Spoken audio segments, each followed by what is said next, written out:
৪৩ বছরে এই প্রথম এশিয়া কাপ হকিতে খেলার যোগ্যতা অর্জন করতে পারেনি বাংলাদেশ। ব্যর্থতার কারণ খুঁজতে তদন্ত কমিটি গঠন করেছে জাতীয় ক্রীড়া পরিষদ। এশিয়ান হকি ফেডারেশন কাপে টানা 4 বারের চ্যাম্পিয়ন বাংলাদেশ এবার সেমিফাইনালে হেরে হতাশ করেছে। এশিয়া কাপে খেলার টিকিট হাতছাড়া হয় প্রথমবার।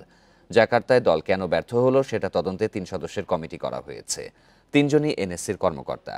টুর্নামেন্টের আগে অতি আত্মবিশ্বাসে কোনো প্রস্তুতি ম্যাচও খেলেনি বাংলাদেশ। দল গঠন নিয়ে কোনো অনিয়ম হয়েছে কিনা তাও দেখবে তদন্ত কমিটি। রিপোর্ট পাওয়ার পর প্রয়োজনীয় ব্যবস্থা নেবে ফেডারেশন।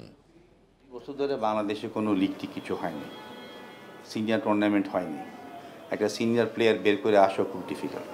আমাদের ম্যানেজার কোচের রিপোর্টটা আসলে তারপরে ওইগুলি স্টাডি করে আমরা বের করব আমাদের কি ল্যাকিং ছিল বা আমরা কোন কোন ক্ষেত্রে আগাতে পারি।